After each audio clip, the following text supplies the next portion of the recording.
count down and launch myself out of bed.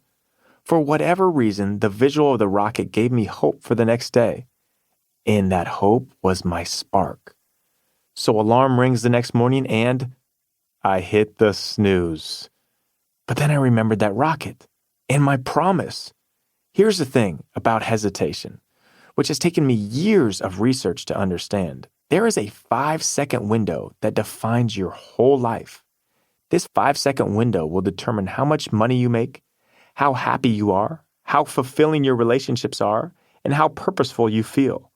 Because it's in that 5-second window between a thought you have and the action you either take or don't take that the chain of events is set off. And as soon as you hesitate, you give your brain the chance it needs to start making up excuses about why you can't do something. That's when anxiety, fear, and imposter syndrome hijack your life. Though I didn't know all the research that morning after the rocket ship, I did remember the promise I made to myself. So as soon as I hit the snooze, instead of burying myself back under the covers of my bed, I started to count back. 5, 4, 3, 2, 1, and I got myself out of bed. That day, the kids made it to school on time, and over the course of the next few months, creditors were called, appointments with the bank were made, and my husband and I started to have conversations again. It wasn't perfect, but one action at a time, we started digging ourselves out of the dark hole we'd fallen into. And that's what this book is about to teach you. I can't wait to see where it takes you. You are one decision away from a different life, a better life. This book will ignite that fire inside of you and replace fear with action. Introduction.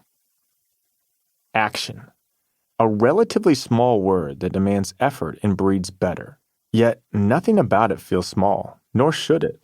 When it comes to dreams and goals, action is the biggest word of them all. And let's face it, it can be complicated, intimidating, and scary.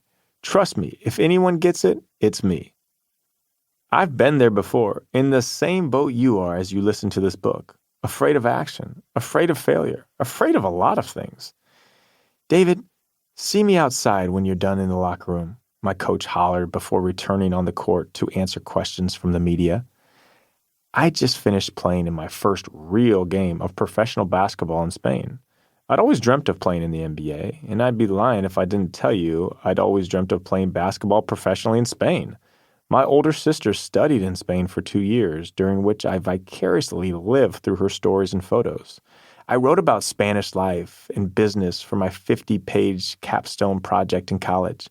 Even as a child, I made my family stop and eat tapas at the Spain booth in Disney's Epcot International Food and Wine Festival every time we vacationed there. My dad is a Disney fanatic, so much so that my parents even honeymooned there. So naturally, 99% of my childhood vacations consisted of Disney. All this to say, I knew I was meant to be in Spain. And I especially knew that I was meant to be playing basketball. This was the closest stepping stone I had to the NBA. As I waited outside the locker room, I took in the brisk early fall evening. The backdrop of the Basque Mountains lining the northern Iberian Peninsula was like a picturesque painting. The breeze coming off the Cantabrian Sea blew in my hair, adding the refreshing touch I needed after a hard-fought game. I felt good, really good. I was meant to be here. I just knew it in my bones. "David," Coach called out as he motioned for me to join him on the opposite side of the street. "Walk with me." I figured he would tell me he had hand-selected me to be the captain of the team, to be the on-court extension of himself, the player-coach essentially. But when his next words hit my ears, I suddenly wished that I could no comprendo, but I understood. I understood far too well. "We're going to have to send you home," he said with a look that melded stern and disdain together. "I don't think you are going to be able to cut it." My heart sank. My body sank.